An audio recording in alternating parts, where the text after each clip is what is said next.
right, call the meeting to order. Thank all you folks for being here tonight. Appreciate it. First call on County Manager Wood to have our invitation, please. Right. Heavenly Father, we just thank you for an opportunity to gather together again and discuss the business of the county. And we pray that the Commission has the vision to see what is and what can be. We pray for all those that defend us at home and abroad, and ask you to be with our military as they serve us, and also our fire and police officers that put their life on the line. And we just pray for wisdom and courage for this meeting tonight. In Jesus' name we pray. Amen. All right, next item is the minutes for the regular session from August the 19th. I have a motion. Second. Motion to approve in a second. Discussion. All in favor, signify by raising your hand. Motion carries. Appearance of citizens, Nancy, do you know? Yes, sir. Andy Caps, I believe, signed up to speak about Ellerslie Park, and then Bobby Harrelson for JC Food. Okay. Andy's not here. Oh, there he is. You're hiding back there, Andy, sorry. Okay, Mr. Moore. There you go.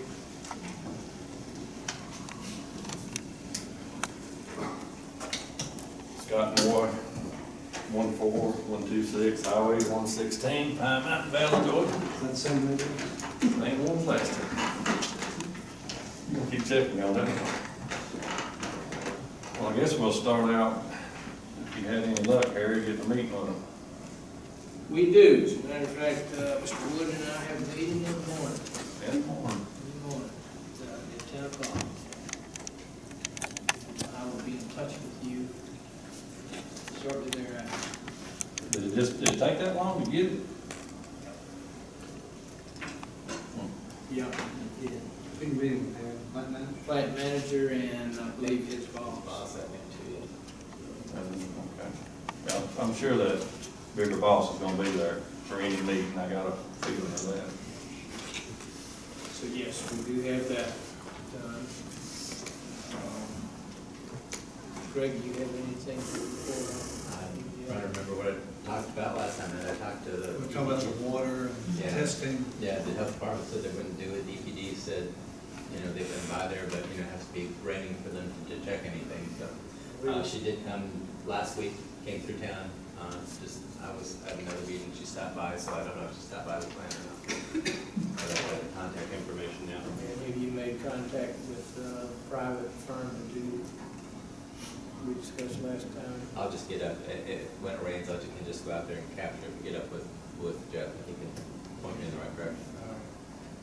But we are gonna do that if it rains. I mean, it's been trying, it hasn't rained yet, hard enough to do It it. hadn't been raining over everywhere. That's right.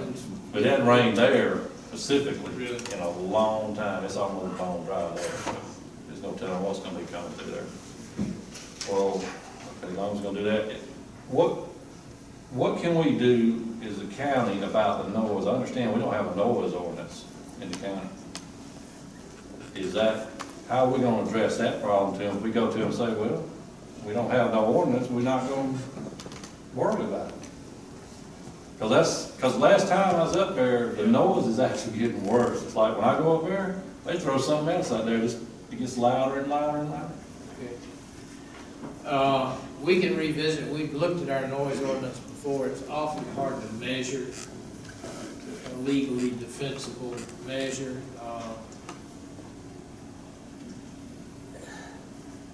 We've dealt with loud music coming from certain businesses. That's really, Neighbors. It is not possible, I guess, but it's very difficult to measure. Okay, so just to put it in perspective, say if my neighbor right there cranks up a boom box, while I'm trying to sleep, I really don't have no recourse. Disturbing the peace from the sheriff's department. And all they gonna do is come out and say, turn it down? yeah. And then what? so many times, you know, because I was thinking about that, because I got some of that going on too. Yeah, I know, let me clarify this a little bit. I know you got problems with trucks honking, doing all that kind of stuff, but are you also talking about other noise from, just from the plant operation? Well, the main thing, I'm just trying to say, noise in general, but mainly the plant. We can stop the plant noise or get it down to bearable. That's what I'm looking for. Because, I mean, the last 2 weeks, I mean, it was really bad several nights in a row. I mean, like I said, there's about 2 new noises added in there, and it's just ramped up a whole lot. And then I know the smell, or I don't know about that. That's gonna be the hardest one to deal with. The last 2 weeks, it's been awful. I'm talking about putrid awful. Probably the heat, that's something to do. I know it does and all, but, you know, still though, I mean, Still smells. it's something that don't change, I mean, the way it smells. And it's, like I said, there for a week, it's every night. I could be back in the pasture back in there and just walking through there is awful. And, I know other people complain about it. I wish I could get them up here. But I just wanna know, hopefully there's something we can do about that in turn too. You know, I'm not asking for miracles. We just need to do something to make Something it get better. better, yeah. You know, they wanna be good neighbors, I want them to be good neighbors. At least, and they ain't showed me a good neighbor yet. You know, they haven't done anything. They went out there and dressed up the end of the driveway over the last 2 weekends, but other than that, What did they do to it? dug it up and just re-cemented it. They were supposed to put a catch in there, you know, that water would flow straight down. They was supposed to put something in there instead of Frank's drain, but that ain't what it was. To catch the water and divert it out to the ditches. But they didn't do that. All they did was just repave it. So, well, I'll be, Well, I'm glad you mentioned those tonight, because we'll mention those tomorrow when we talk to them. To see what we can that's all I can ask right now. do. Okay. All right, thank you. All right, thank you. Okay, Mr. Harrelson. I've been rehearsed with my 59 days short. Fine about it. Couple of things. We got me here a couple of weeks ago. One of them went to poop. I got one. That's pretty good. Harold, please don't hit that table so hard. Okay, Bob. If I'd had my cell phone in the hand like this, when you hit it a while ago, I would probably have reacted. Wow, I've done that before. okay. Down on researching down on State Route 1 one day. It was on Memorial Day. Spread, plant broke down, we were standing around waiting. I found a rock, some kind of Indian artifact. It wasn't a Tommy Hawk, but it was some kind of helmet. I was down there listening, looking at it, getting the dirt off of it. 3 soldiers come by, heading up to the ski tunnel. They one of them mazes right between my legs. And that rock went right through the back window of that car. You know what I'm talking about? I react to something like that. All right. So, Thank you for mentioning. yeah, it's loud. It was loud a while ago. Okay. It's loud if I do it. We said, yeah, third meeting without anybody representing us. How do we get anything done when we don't have a representative? You know, we've been disenfranchised from the whole works. We got more problems than any of the other commissioners have got in their district. Now, what do we do? Well, I told, and it was before you got your hearing aid, Bobby, but I told Mr. Moore that we were gonna have this meeting, and it's turning out tomorrow, and then after that, any subsequent meetings, he will be included in those meetings. With who? With the Cook Foods people. Can I come to the meeting? We can have maybe another person, but representing the folks out there. Well, I can come tomorrow, and I'm gonna go to Tuskegee and see if I can get the other one. You know, something else. They paid to travel over there. It's only 41.5 cents. These boys over there, they go every day. Lactate therapy, put on them artificial legs and everything. They get 41.5 cents for driving with them. Yeah, obviously kids pay, kids 4 cents. And this don't add up to me. One other thing, I'll be through. They think they are immune from getting permits from the DOT, or they go out on the DOT right away and go digging for concrete. Nobody else in the world can get away with that. And that's what they done for the last 2 weekends. They dig it out, pour concrete in there on Saturday night, put the trucks right back on it Monday morning, this night almost full. It takes 21 days to just reach the design strength. And they don't even bother to go to permit. And that's the thing we're upset about here. It just don't seem like we're getting anywhere. Coming over here and trying to get 5 minutes in and wait till 2 more weeks. We got a problem. It don't look like it's going away, and we're not going away. Okay, That's for sure. good. Okay. All right.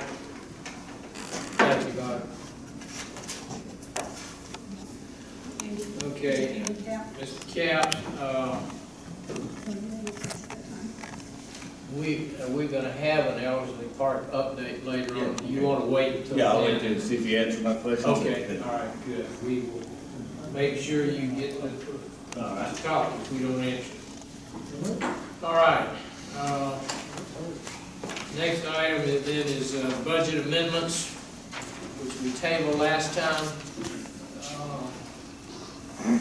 Been cleaned up a bit, put in a different form to show the, now presented to you. You've had a chance to review those. I'll entertain a motion.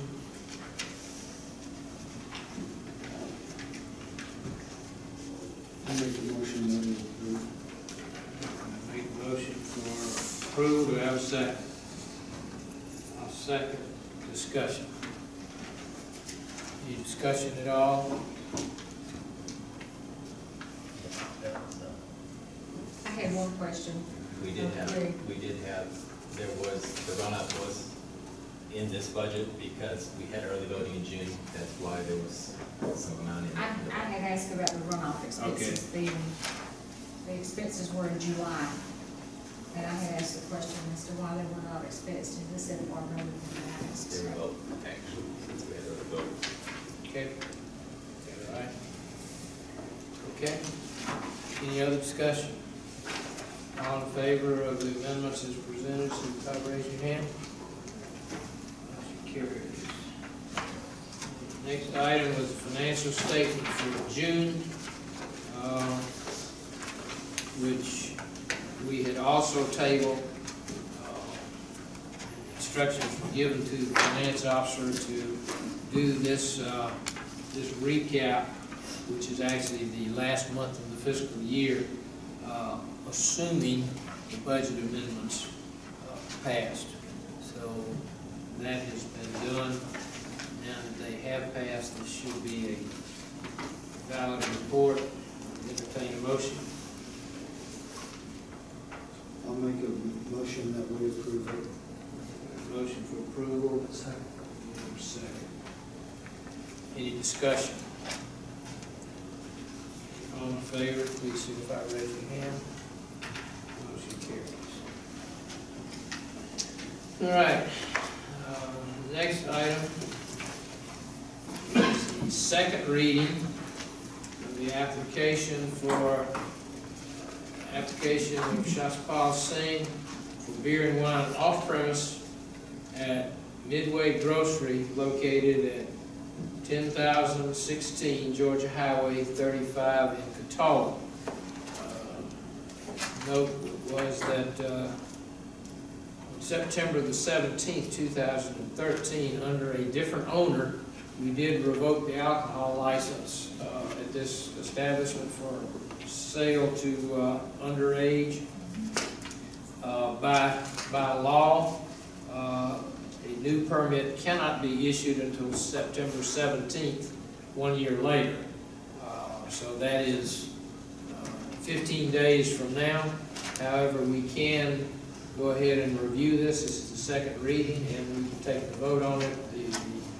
If it passes, then the license will not be issued until September the 17th.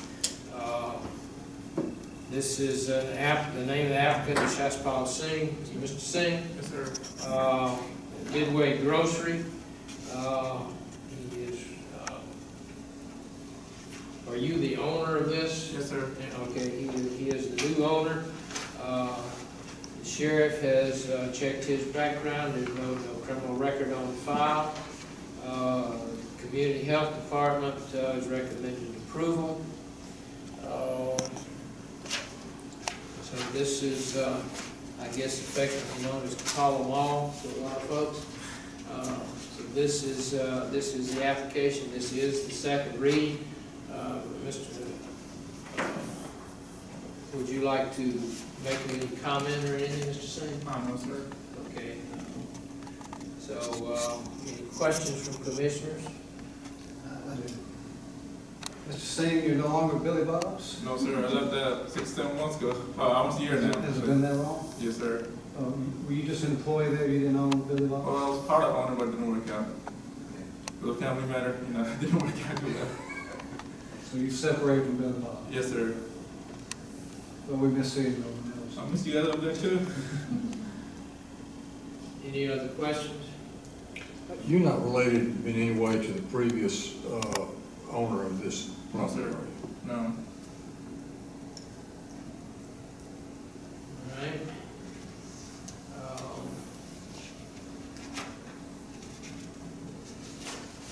I guess if there are no other questions, I would entertain a motion. I don't see if there's any public comment. Any citizens out here wish to make any comments in favor of? Any citizens wish to make any comments in opposition to? Hearing none, entertain the motion. Make a motion that be approved. Motion for approval, we have a second. I'll second. Any other discussion? All in favor of the motion, signify by raising your hand. All right, it passes. You get your alcohol license. Of course, you've been working with Mr. Michael. Please continue to do so, and it will be effective on the 17th. Issue 17. Okay, effective 17th. All right. Thank you. Good luck to you, sir. Thank you. Thank you.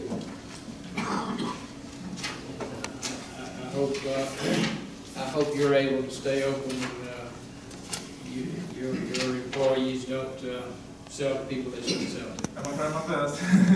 I do. All right, thank you, sir. Thank you. Any other old business? All right, next is the Ellerslie Park update, which Mr. Loudermilk asked to be placed on the agenda. Joey, I'll turn it over to you, and then Mr. Captain, if it doesn't answer your question, then please come forward. All right, sir, thank you. Thank you, Mr. Chairman. Several months ago, we formed an ad hoc committee to do some planning for the park. And that committee, let me tell you who's on it. I'm on it as well as my wife, although I regret to report I don't think my wife has made a single meeting. There's one. I'll stand up for her. Okay, she has attended one meeting. County Manager Greg Wood is also on the committee. Brian Williams, Ronnie Eakins. Some of you may not be familiar with Ronnie. He's retired now from the state of Georgia, but when he was working for the state of Georgia, his job was to supervise some of our state parks. So he has a lot of experience working with parks.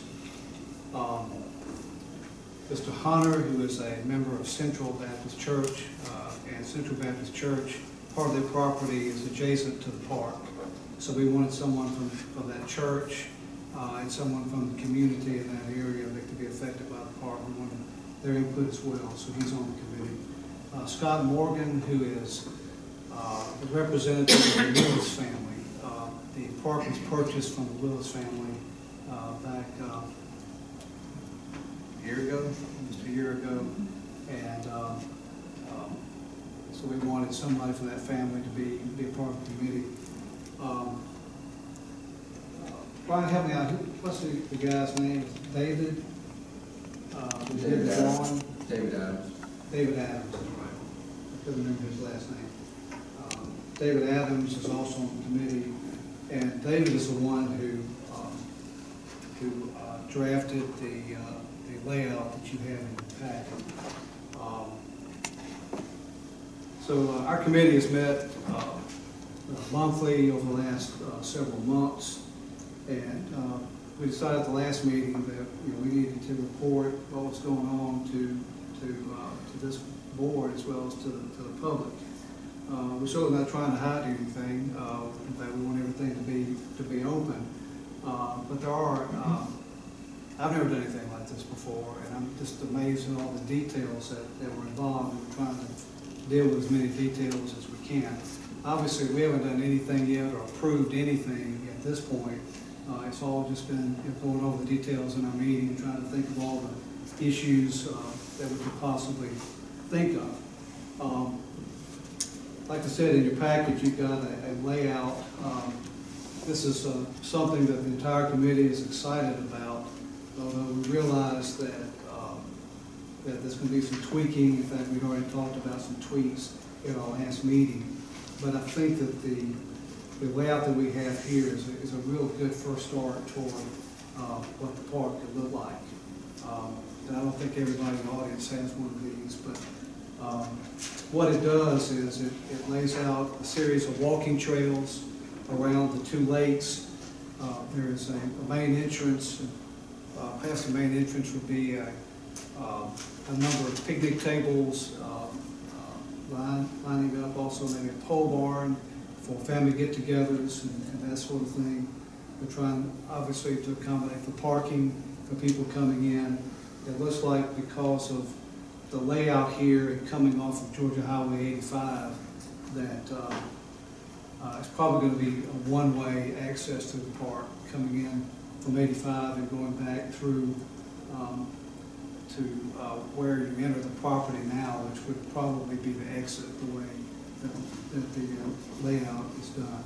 So it'll be a series of walking trails, perhaps even a walkway across the main lake, because it would be very difficult to do the topography and the landscape and so forth to walk completely around the big lake, because of the topography really drops off, and it's really not practical to have a walkway completely around the larger lake. And so we're sort of contemplating a walkway across the lake so that you'd be able to access the other side. And also, at least one of the walking trails would be a rather difficult walking trail. So we'll have different types of walking trails, particularly for the senior citizens, that will be nice and level. And then there will be some other walking trails on the south of the park where the topography is really up and down. Just have a more advanced type walking trail at that end. There is a house on the property that belonged to the Willis family. Mr. and Mrs. Willis lived on that property until they passed away. And the plans are, the tentative plans are to turn that house into a lodge that would be available to the citizens of the county. It's going to take some work. It's a ranch-style home, and there's a lot of things that we can do to turn it into more of a rustic type building. And I think a lot of that we can do at relatively low cost. But this also is our thoughts are to allow the citizens of the county to reserve the lodge, for birthday parties, family reunions, that sort of thing. And there's two lakes on the property. An upper lake, which is relatively small, acreage off the top of my head. 2.5 acres for the upper lake, and how large is that little lake? 12.5. 12.5. So the lakes are pretty good size, particularly the lower lake. And it's an absolutely beautiful piece of property. I'm so excited about it, and I wish things could go a little faster because I really want to get this property finished, developed, and opened up to the general public. Because it's going to be a beautiful park. It's passive recreation. We're not going to have ball fields there just because the topography is not conducive to having ball fields. The development costs and that type of thing would just be astronomical. And so it's going to be a passive park. With at least one playground, maybe 2 playgrounds, picnic tables. It doesn't rule out disc golf, though. Pardon? It doesn't rule out disc golf. Disc golf is one of the ideas. I guess that's not that passive, but that's also one of the things we thought about as we've had our meetings and our brainstorming sessions. For you folks that are familiar with that area, even if you're not, let me explain it to you. This is downtown Ellerslie. It's where this property is. One of only, 4 or 5 traffic lights in the entire county is where this property is. This property is at the intersection of Georgia 85 and Georgia Highway 315. And the park starts literally at the southeast corner of that intersection. It goes back all the way to Central Church Road. It covers about 130 acres. So it's a nice, large piece of property that, once we get it developed and opened up, there's still probably a lot of other things that we can do with it in the future. We don't plan on doing everything at once, but we do want to get it open so that our citizens can enjoy it. Like I said, it's an absolutely beautiful piece of property with the 2 lakes on it, and it's going to be a real asset for the county. And with that, I'll open it up to questions, Mr. Capps or anyone else. I would like to just really make a statement, I guess, if we've not included our director of the rec department, and I don't know whether we have or not, I would like to recommend he be included in this plan. I think Brian just talked to John. I've taken him out to the site. He's going to go out there with a gator. We don't want to leave out Mr. No, Mason. that's ultimately going to be his responsibility to maintain. Well, and part of this, because it is a passive park, we want to leave as much as we can natural. So there won't be there's going to be some maintenance, of course, with any type of facility, but we want to leave it as natural as possible. And so that will eliminate some of the maintenance. So of the 130 acres, there's going to be a very small percentage of that will require maintenance, but obviously there will be some maintenance. Mr. Camp? In your, handicaps, 315, 79, Osatcha Creek Road, like all 315 there. In your planning that you talk about, my main concern is security, protection of the property and operating hours. When I lived in Plymouth, not too far from Keith Park, and with vandalism that happened occasionally, and I wondered what kind of security have you considered? What kind of gate entrance closed and things of that type? We've discussed that. That's an issue for us as well. In fact, part of our planning has been for thinning of some trees, for example, so that as you're driving by, you will be able to see into the park. Because one of the concerns we had is folks trying to do drug deals and all that kind of stuff back in the woods where nobody can see them, and obviously we don't want that to happen. In fact, one of my ideas that unfortunately doesn't seem like it's going to work out is I mentioned the house, which we're going to turn into a lodge. What we wanted to do is take 2 of the small bedrooms and one into the house and have a sheriff's precinct. And I'm not giving up on that idea. Sheriff Jolly, it doesn't really work with his plans as far as having a sheriff's office in the lodge, because it is back next to the lake. And Sheriff Jolly, and I understand where he's coming from on this, wants more of a presence. And so another thing that we've talked about is maybe having a precinct near the intersection, so that if he has a couple of deputies there, that people can see you know, the sheriff's department there, or annex precinct, whatever you want to call it.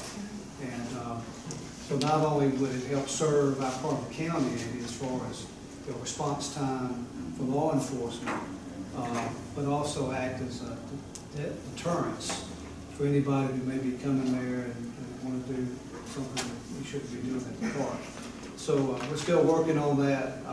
Like I said, I think we've already ruled out trying to put a precinct in the lodge, but we haven't given up on trying to put a precinct somewhere on site. In fact, when we bought this property, we bought it with the stipulation that it would only be used for a park, with one exception, and that is for law enforcement. And so we have that, you know, we started thinking about that at the very beginning of the process. So yes, security is certainly an issue.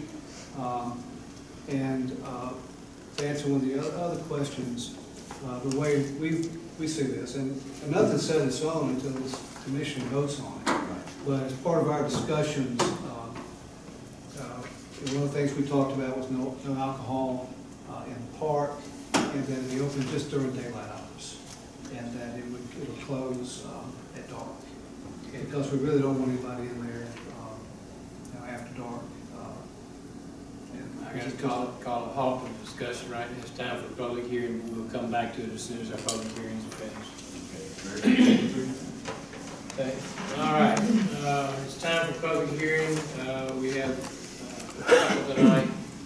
I'm going to call the hearing to order. I'll read the application, and we will have the presentation by the applicant or his or her representative, followed by comments for individuals in favor of the application.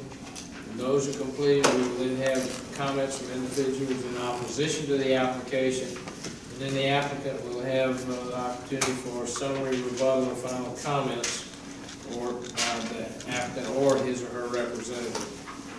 Then, after all questions have been handled from commissioners, we'll then close the public hearing and entertain a motion. If you would, please pass your conflict of interest statements along.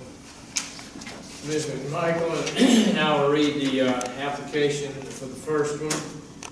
It's an application by Mr. Christopher Harris, 700 Satellite Circle, Thornton, Georgia.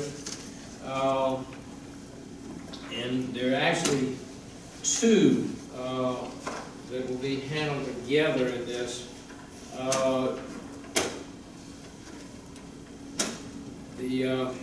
We'll act on each one separately, but there are two that are related. The first one is a rezoning. He wishes to rezone 2 acres of land lot 93, District 19, map 029A, parcel 167, from manufactured housing 2 to A1. Present use is residential. Proposed use is a kiln permit for the property located at 700 Satellite Circle. The Planning Commission has reviewed this, recommended disapproval, and the planner has also recommended disapproval due to land use issues and insufficient acreage. The second part of this permit would be a special use permit, and that will really only be heard if this current zoning to A1 is approved. So I will read the specifics on that later. At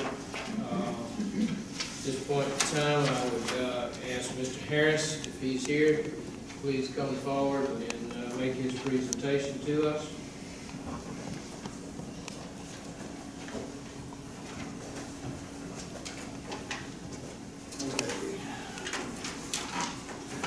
Basically what I'm trying to do is, my dog had 12 puppies about 4 years ago, and she passed away within a couple of weeks. They said that she had parvo.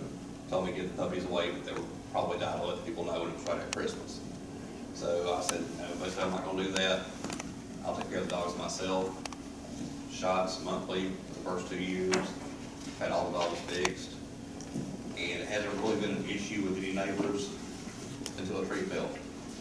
Tree fell once, put the fence back up, about a month or so ago, another tree fell, went south, same thing.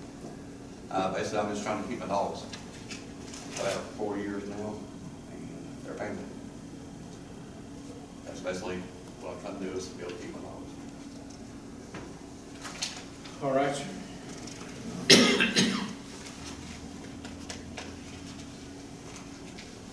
Is that all you want to say at this point? That is basically it. The neighbors on one side of my in-laws, they're at work right now, they're at 7 o'clock. Other neighbor passed away in February, there's nobody there. Behind me is hundreds of thousands of vacant acres. It's just, I only have 2. How many dogs do you have? I have 10 now. Yeah, they stay inside, outside? I have 2 inside, the rest are in the backyard. 2 inside inside. dogs and 8 8 outside. yard dogs.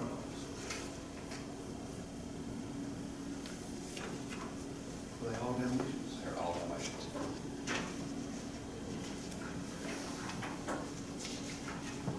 All right, are there any citizens here that wish to speak in favor of this rezoning? Any citizens here wishing to speak in favor?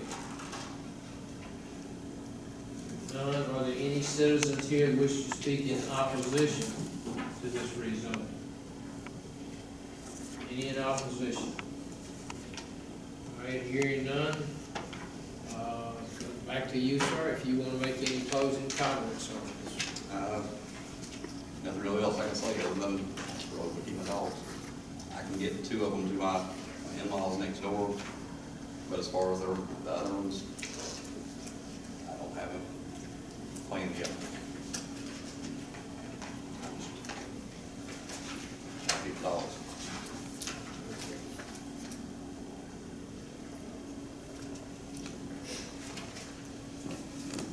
All right, any commissioners have any questions? Mr. Harris? Regarding the rezoning? Mr. Chairman, I'm not sure, but there may be a minimum acreage of 4 acres required, but I'm not certain. There is. John shaking his head yes.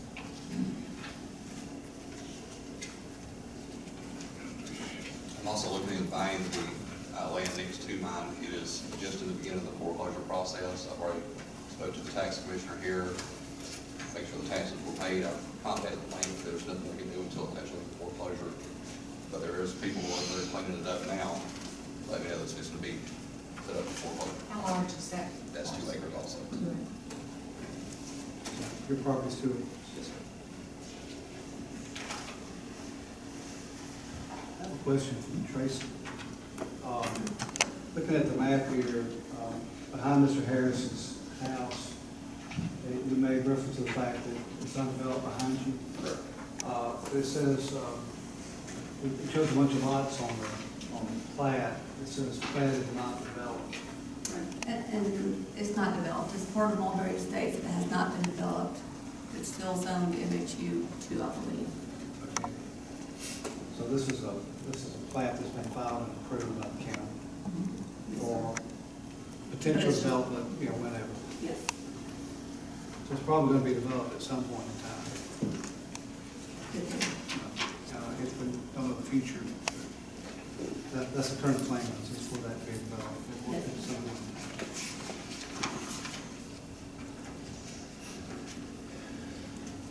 Okay. Do we have a maximum number of dogs per property on a 2-acre lot? 4. 4 or Right 3. now, if you have more than 3 dogs, you have to have More than 3, you have to have a kennel permit. But only A1 and C. A1. So you have to, that's the reason for the rezoning.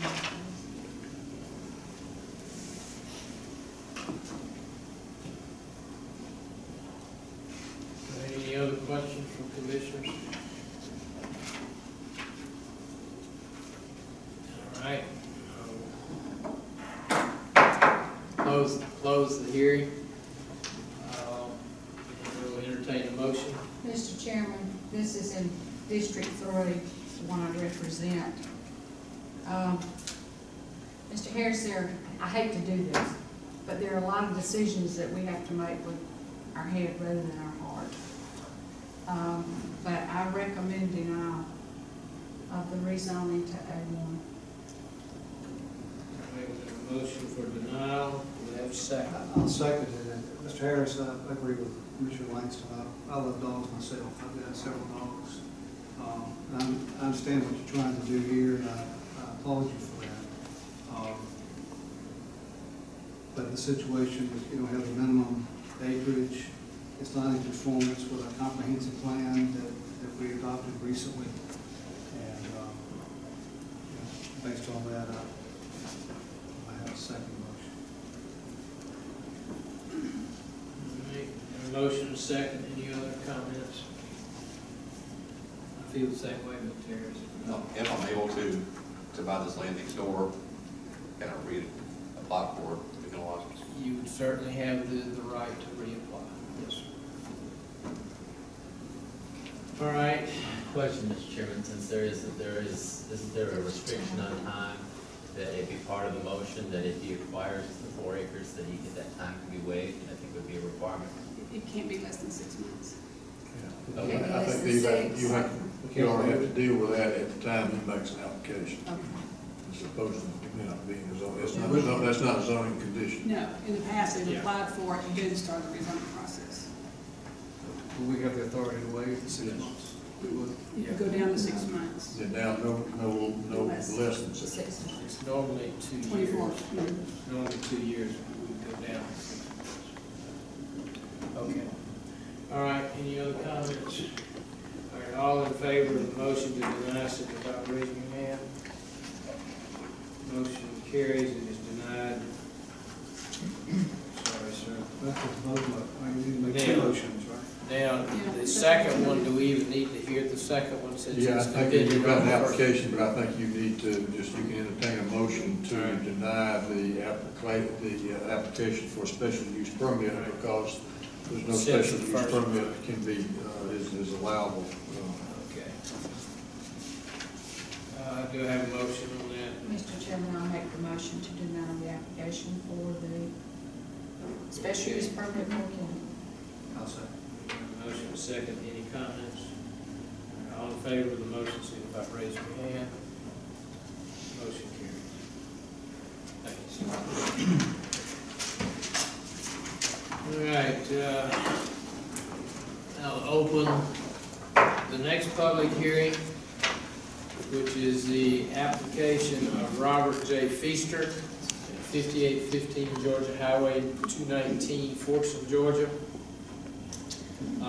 He wants to rezone 1.5 acres of land lots 015 and 028, land district 019, map 017, part of parcels 005 and 006, from M1 General Manufacturing to A1 General Agricultural Forestry. It's currently an empty lot.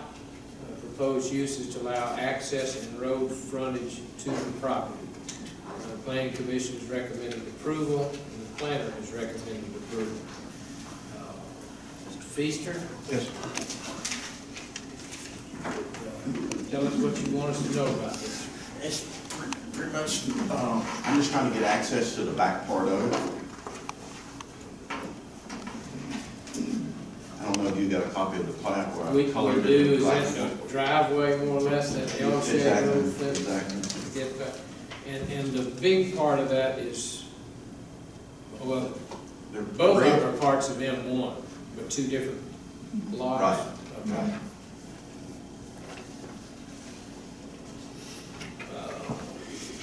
Would create a 4-acre tract. It's contiguous with that other. It's contiguous with an existing M1, so it's not creating a new district. It's basically just reconfiguring 2 pieces of property to make one M1 and one A1 with road access to the A1.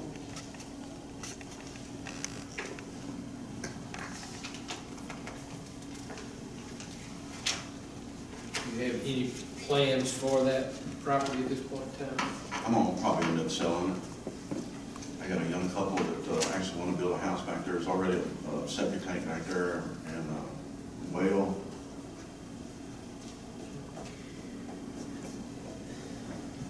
Your business is right there next to this, and then, In the front of it, yes, sir. okay, and then the part that does not have storage buildings on it right now, which is behind the fence, is this at the rear of that grassy section?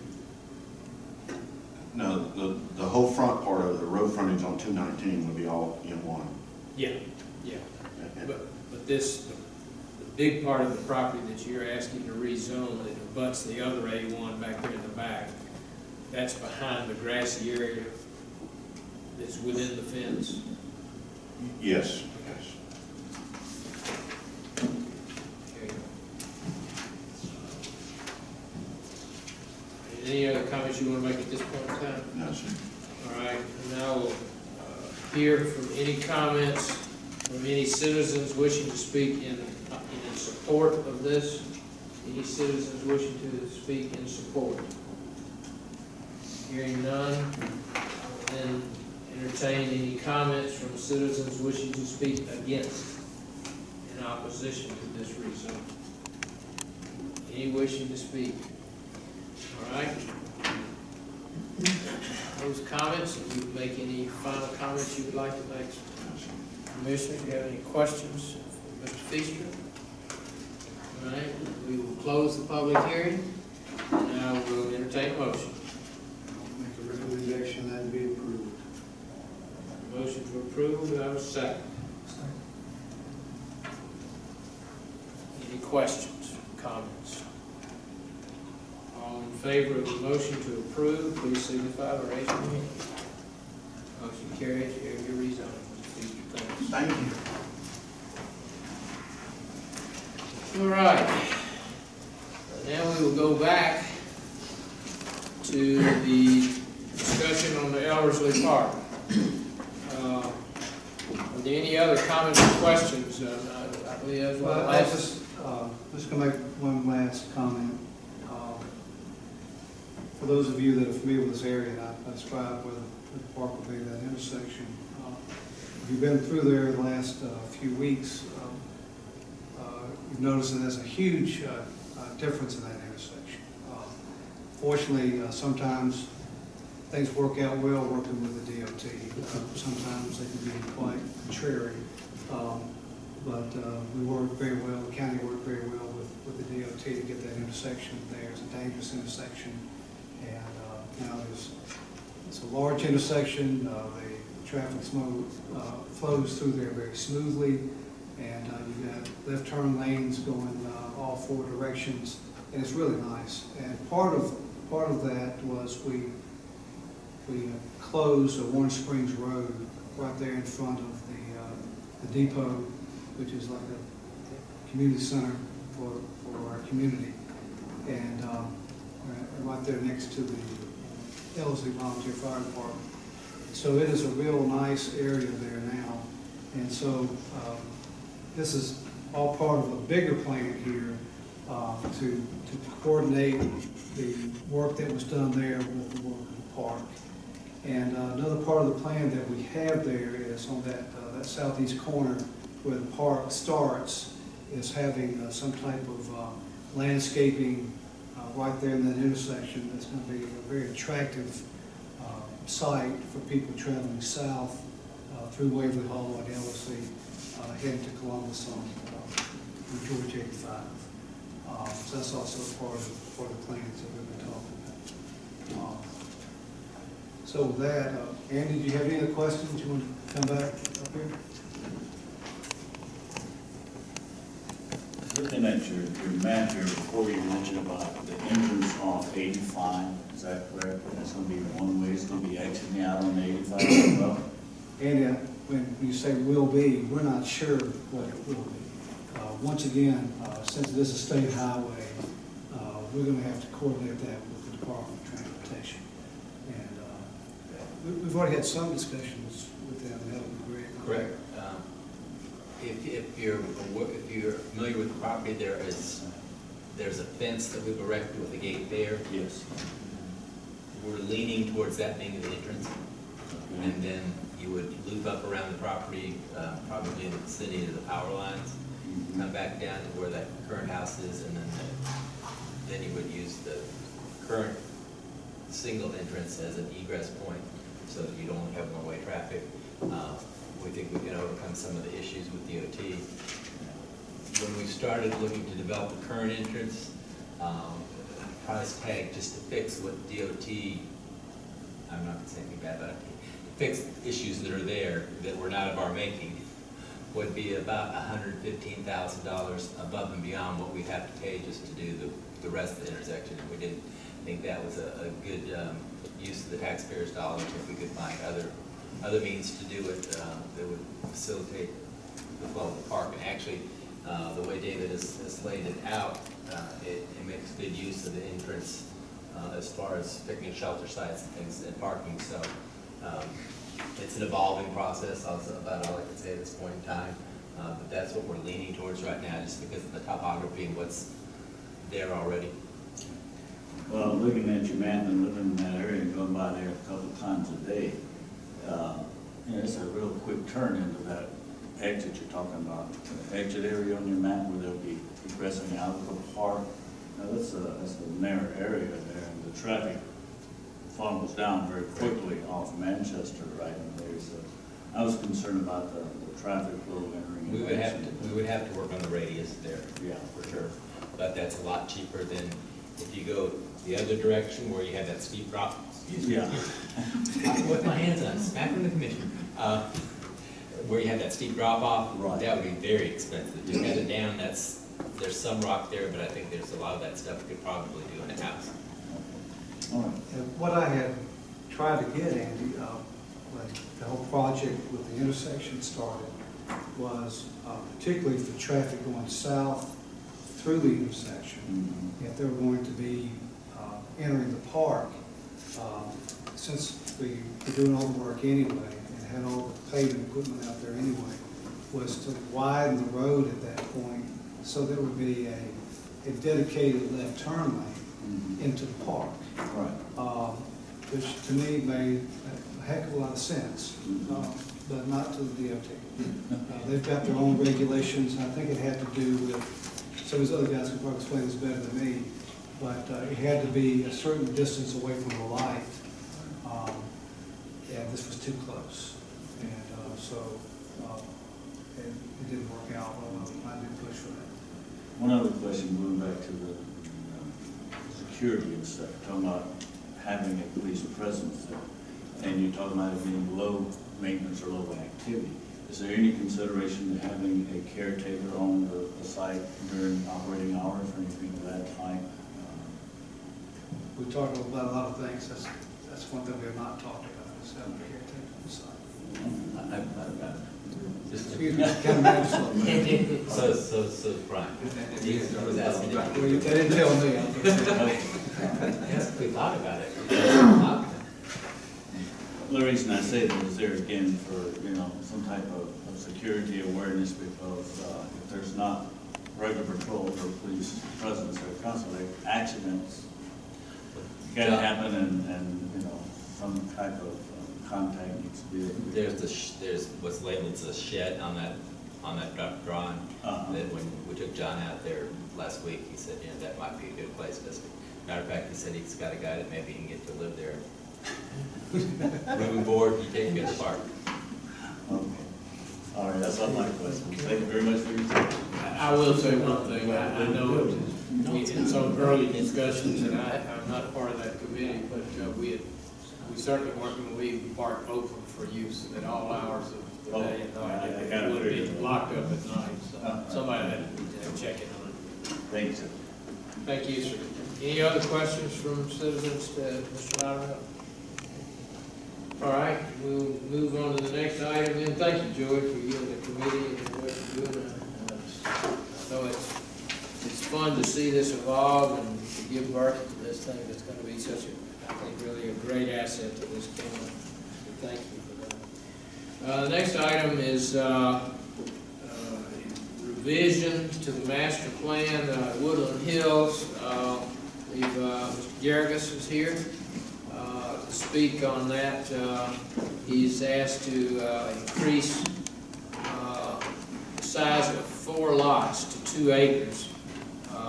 One is at the southernmost entrance near Phase 1, and the other 3 front on Daylight Drive, kind of up in the area across from where the existing clubhouse is, up to that direction. So I will turn it over to Garrison to let you go right ahead and tell us what you want. I'm going to substitute for Lee Duncan tonight. He regrets that he couldn't be here. This has no change at all in the conditions of the master plan or anything. So all of that whole envelope that we kind of labored together through last year doesn't really change. One of the conditions that was added at the with the motion to approve the master plan was that if any lots added on septic, they had to be 2 acres. And we had approved in that and worked into that master plan this lot in Phase 1 and 4 lots over in Phase 2, but they were less than 2 acres as depicted on that plan. And we've got a builder that wants to buy lots. We want to get the activity going, but we have to conform to the 2-acre requirement because there's no sewer there yet. So we're wanting to gain approval to plat these 4 lots at the 2 acres so that it's in conformance with that condition because they will be on septic. We've run soil studies and the lots are appropriate for that. So, but we need to circle through here just to get approval because does it exactly match the plan that we came in with last year. So that's basically the reason we're here. How much of these lots that you're planning and increasing in size, how much of each one of those lots would be subject to the golf easement? Yeah,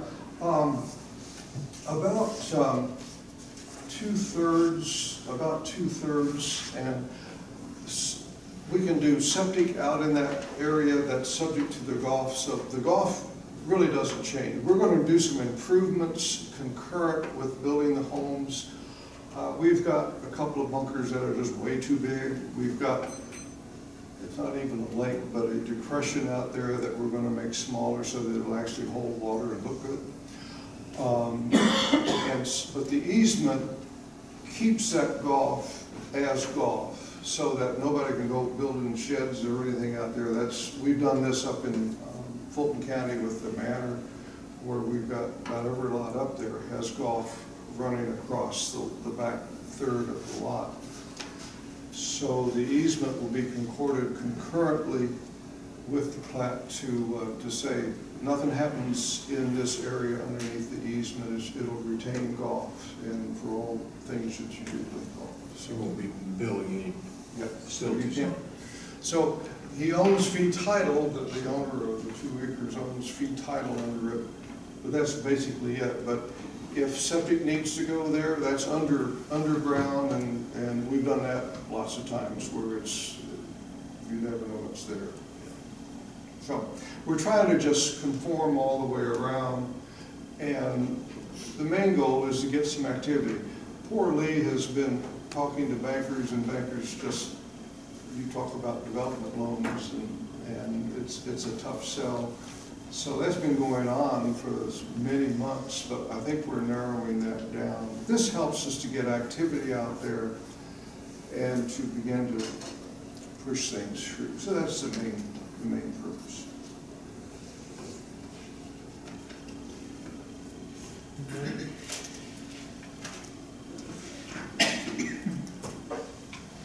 Tracy, do you have any comments on this? No, sir, I don't. You might want to ask Ron. He's been dealing with it else.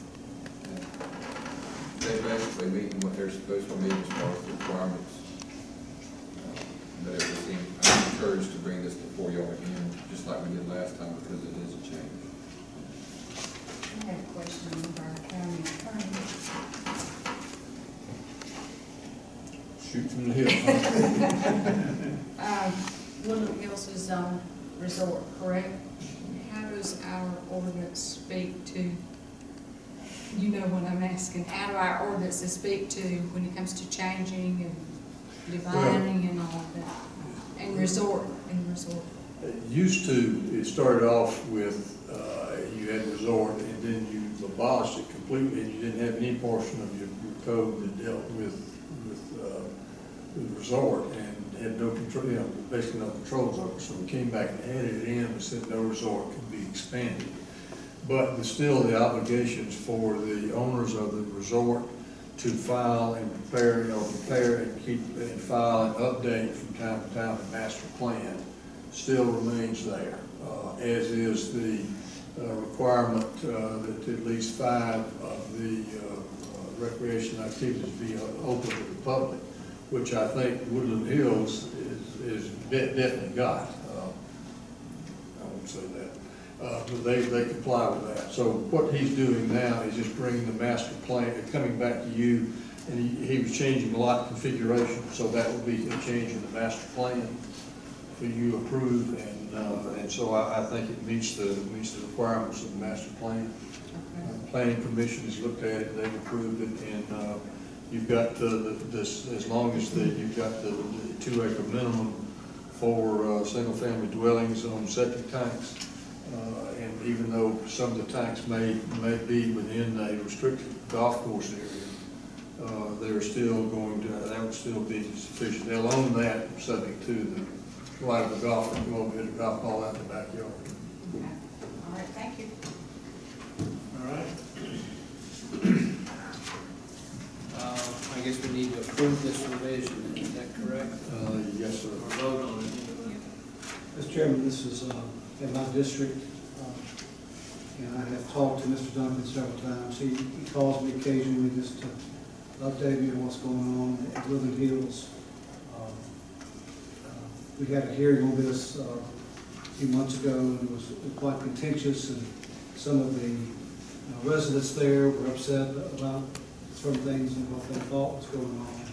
I think Mr. Duncan and his people have done a good job in meeting with the residents there and answering their questions. And I've had no issues or complaints from neighbors there in a long time. So I think they're proceeding in the way they should be proceeding. That being said, I would make the motion that we approve the change as requested. A second. A motion for approval and a second. Any other discussion? All in favor of the motion for approval, signify by raising your hand. Motion carries. Sir, before you leave, I had promised Mr. Duncan an Aflac duck. We had just come up with this duck, and I told him I would get him one. So this is an Aflac duck holding a golf club, and I'm not going to squeeze it, because if I do, it'll say Aflac 3 times. You've probably all heard that before. But if you would give this to Mr. Duncan with my compliments. I won't charge him for it. It's up to you. Thank you. All right, any other new business? All right, Mr. Wood, you want to talk to us about the SCADA system? Yes, Mr. Chairman, what we're looking for from the commission tonight is to approve M&R Systems as a sole source provider for the system. I'll give you some history. It's actually been going, the process of replacing the system has actually been ongoing for several years. It was a Siemens system, which was proprietary, that they had to fly from, I guess, Wisconsin or Michigan, Minnesota. I knew it was up there close up. And they would charge us to travel all the way down, mileage, airplane, they get here when they darn well please, and we don't want to have that experience again. So one of the things we laid out was a 2-hour response time. M&R is the one that can do that as one of the criteria.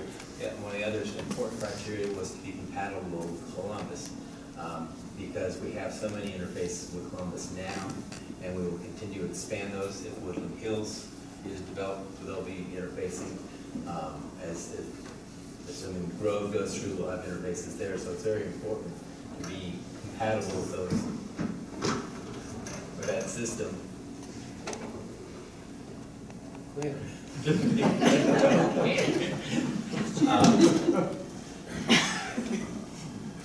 second review for a while.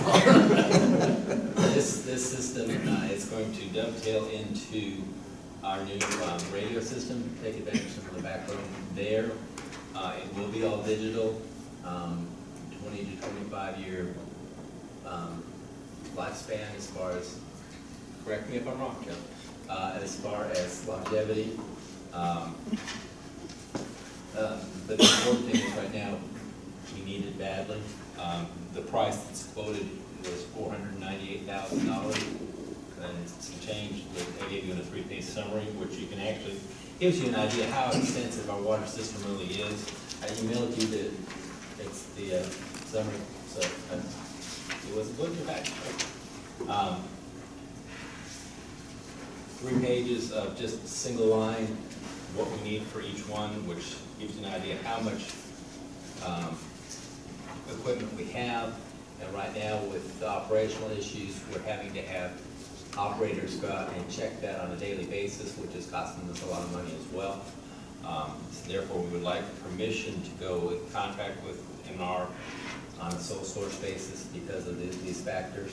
And the point I was making with the price is approximately 8 years ago, we priced a system with Siemens with the system when the system was smaller, and it was approximately $500,000. So we're getting a bigger, better system that will have much better response time as far as the provider, will be compatible with Columbus, and we need it, so we need to press forward. So that's why I brought it forward as a sole source.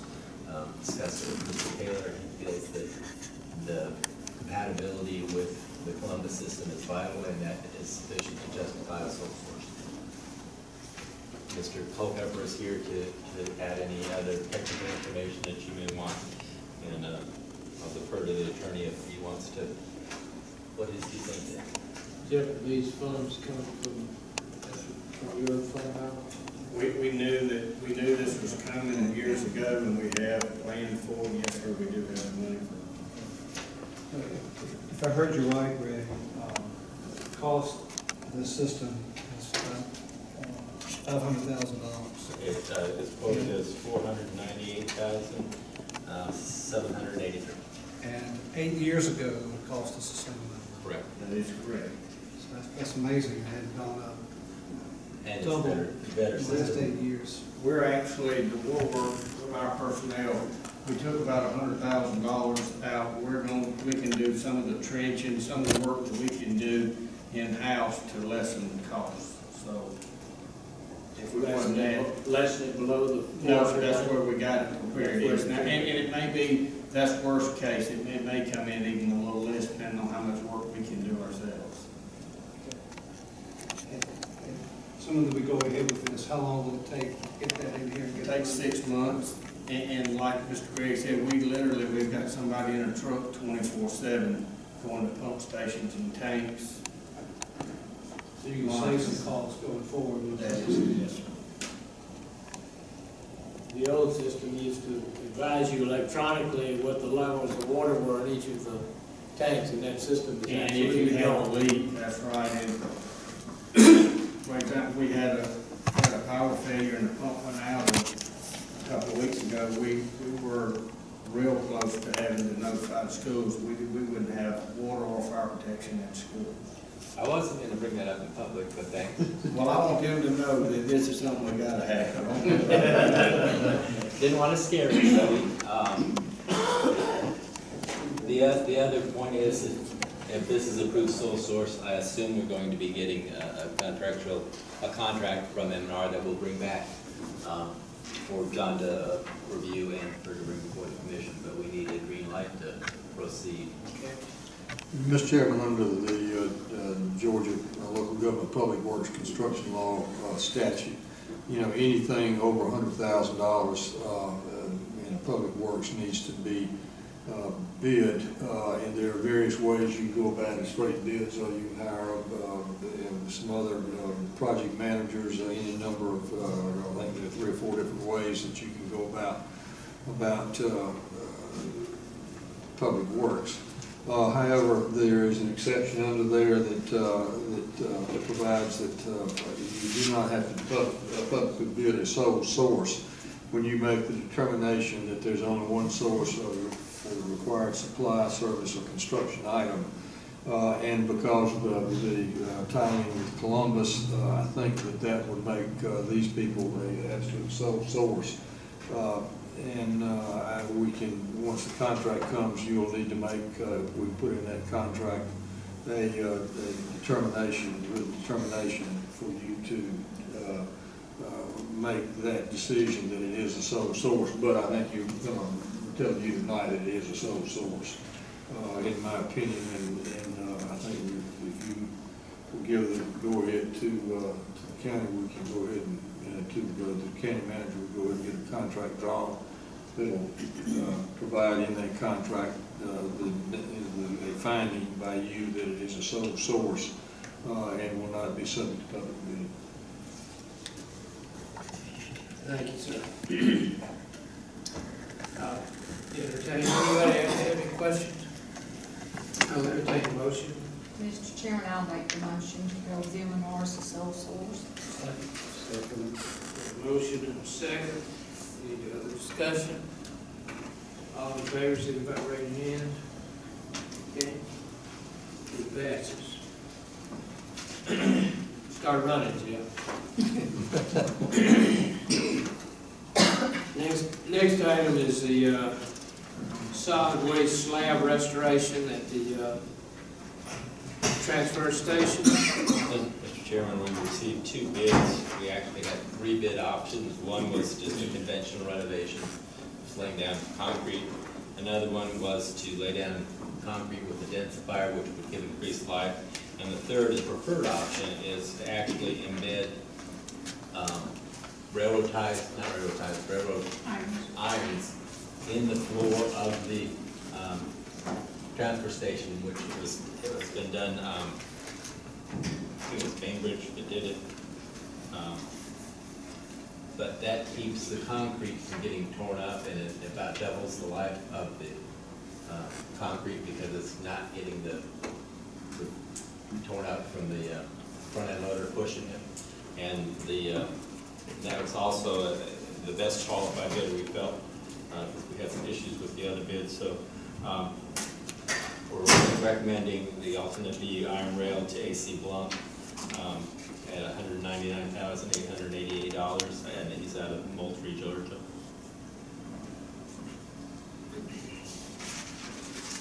All right, those funds are coming from where? Solid waste. From solid waste.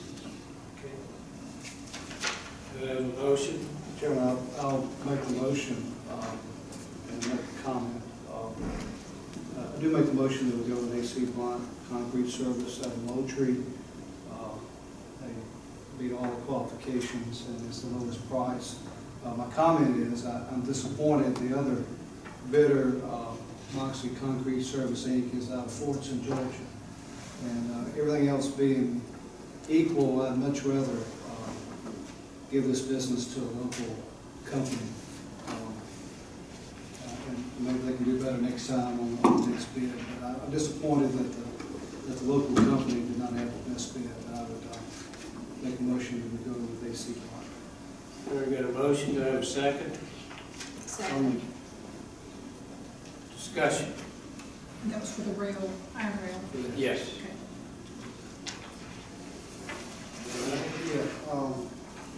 Okay. Their Moxley is in business in Harris County? He's got an office. That's Fortson, Georgia's address. The business license is done for an office there. Just said here, no copy of application. He didn't give me a copy of his license, he gave me a copy of his application for his license. He didn't apply for his license until 28th of August. Okay. Any other discussion? in favor of the motion, please signify by raising your hand. Motion carries. I have two Anything else? Yes, I have two other issues. One dealing with wild dog issue that we have over in the neighborhood of 315 and Whitesville Road, and also ACCG workman's comp discounts that I need to have the commission approve. We have a situation where, and I don't know if Mr. Stevens here? Okay. He has lost 2 calves and a cow to this thing attributed to wild dogs. We don't have the capability of capturing them. DNR doesn't have the capability either. We've checked with them. Danny Gatlin, that has the Wild Things capture, has quoted us a price of $225 per trap per week. And he can put several out. However, he said he would give us a price break for doing multiple, and he also would discount it to the county. But I don't have a line item to pull that out of, and that would have to be authorized. The other issue is that we can, and you may want to do this first, is that I talked to Chief Deputy Adams, and they have game cameras that they will deploy. If Mr. Stevens feels he has an appropriate point to do that, so we can get an idea of if it indeed is wild dogs or perhaps coyotes instead. So we'll have some idea of how their patterns are. But I don't have the authority to authorize any funds. I would suggest probably going with 4 traps. And Mr. Gatlin seems to think he can be successful with that. And these are the humane traps. He also has the capability of doing the less humane traps and that are the leg traps. And that would, if you use the game cam and found that they were coyotes, you may be more apt to use the less humane. I don't know.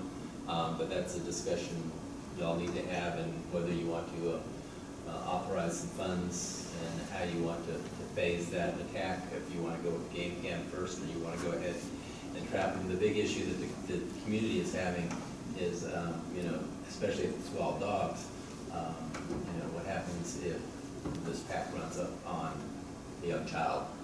Because if they can take down a cow, they can certainly take down a child.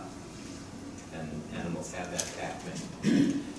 Even domestic dogs, when they get in a pack, have a different kind of behavior, and I don't know why I'm telling you this, I got a fence at the table, but. Mr. Stevens, did you see the attack? Yes. You want to come up here and speak for us? Yes.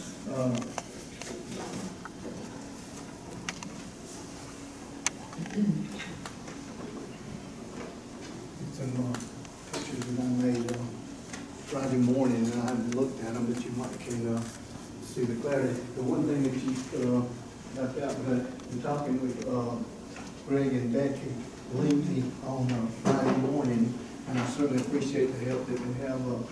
Prior to that, it started about 4 or 5 months ago, and the first time that... Are these the dogs? That's the family dog. It's a Dalmatian dog. She was 9 years old. was killed, okay. Oh, yeah, and she was in the carport, and I live in the middle of a cow pasture right there, a mile west from the I-185 Chevron station. And for the first one, I was back in the back pasture, and I heard these dogs thinking it was coyotes, and I go up to the fence, and luckily it was a 6-foot chain link fence, and they came up to me, and one of them's a bulldog, and at the same time, I didn't know it, but the other were killing a cat behind that group, and it was right at dusk dark. Landon Ledford, which is my neighbor, and he's here tonight also.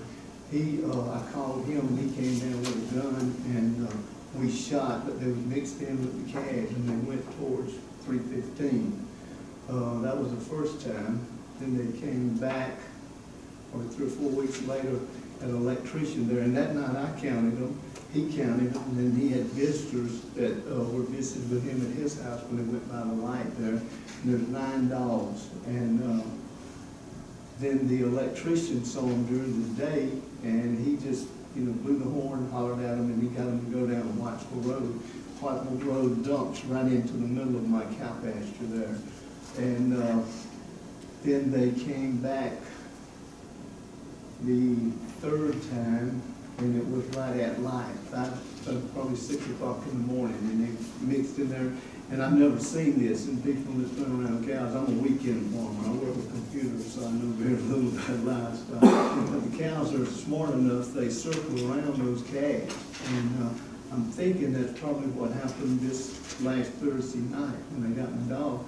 But they killed a grown cow, 1,400 pound cow, and then she had a calf, and they did the damage right on her nose and ear and eye. So they're very wild dogs, they're vicious, and they know when they see someone now. Like then I saw them the Friday, about 4 o'clock in the afternoon, they were coming back in, and they're coming in from the woods across from me on 315.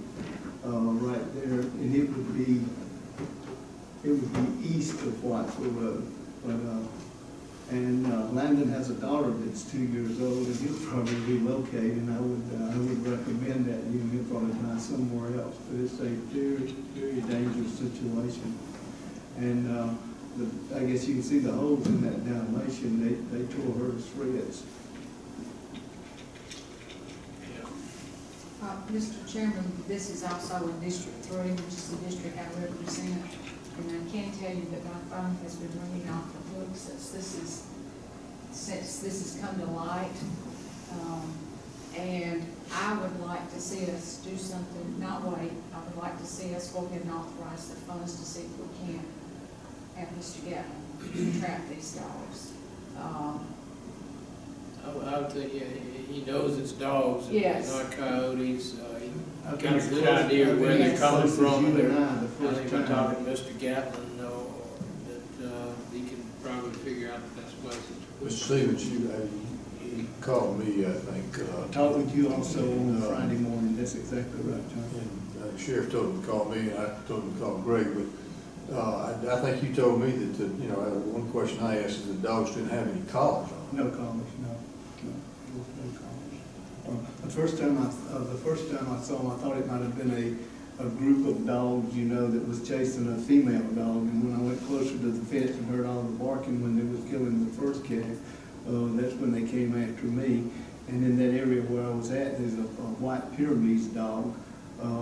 They probably could have handled one of them, but I don't think a few adults could handle these 9 dogs. And there's several different people that have counted the same count as 9. So it's a group of 9 today. And Is there any kind of established pattern that they seem to it's run?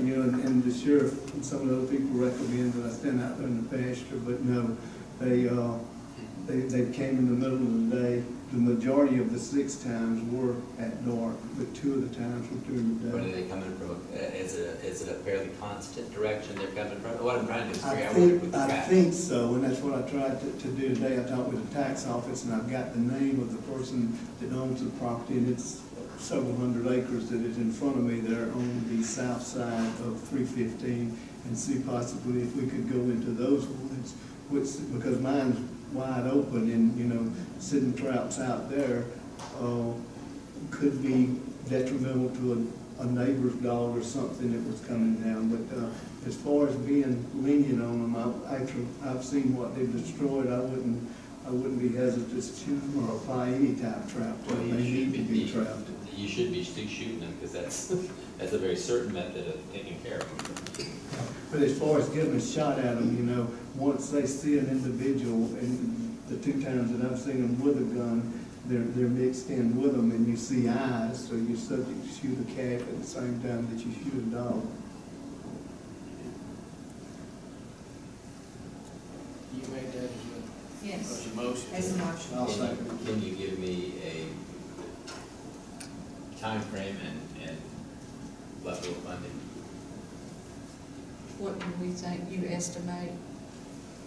Well, 4 traps is $500, but I'm sure he'll discount. So if we look for 2 weeks with 4 traps, The $1,500 max. I mean, that would more than cover, I would think. I hope so. However, we I don't hope so. know that. No.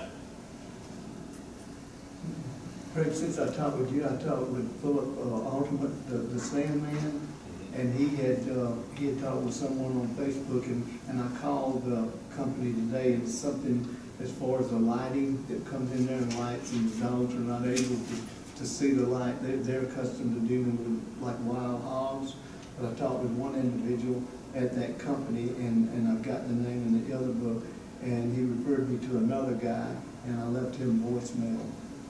But now I don't know what type So of these feature that he would guys are recommend. gonna hunt and track them? They would, I think the way they work, and I'm talking out of school, not familiar, they would set up and actually have it on a camera, and when they went into this catch pen or whatever they would set up, they'd have a remote control that they could lock it.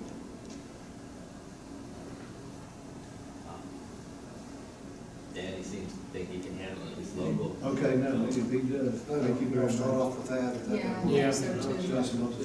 And I think I have your contact information still, so, And the sooner the better. I'll get up with Danny in the morning. Yep. $1,500 a I month. say 1,500. And I don't mind paying $1,500 myself just to make it, Box for a cow right there. yeah, in the price of cows today, and that was I wouldn't have believed they could have gotten a grown cow, but it was a Black Angus cow, so her calf was 300 pounds at least. All right, any other discussion on that? The only discussion is, I hope that they can get them that quick, but I don't want to call something off in the middle of it, but, Well, this will get us to the next commission meeting. okay. All right. And Commissioner Langston suggested that I might talk to, I didn't get a chance to call Sammy today, but we do have very skilled sharpshooters at the Army post, so I don't know what their policy is operating in a civilian environment.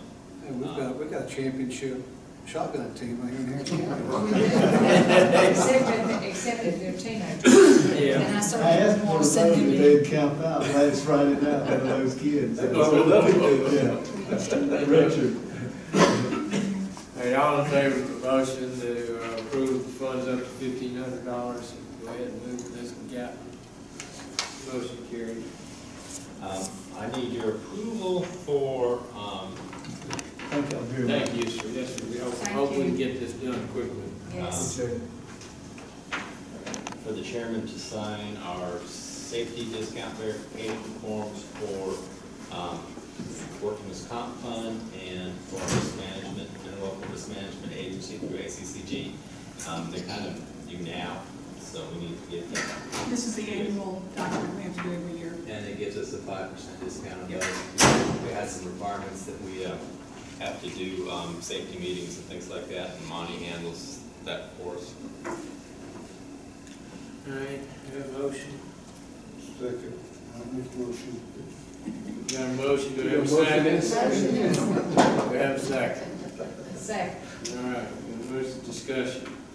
All in favor, signify by raising your hand.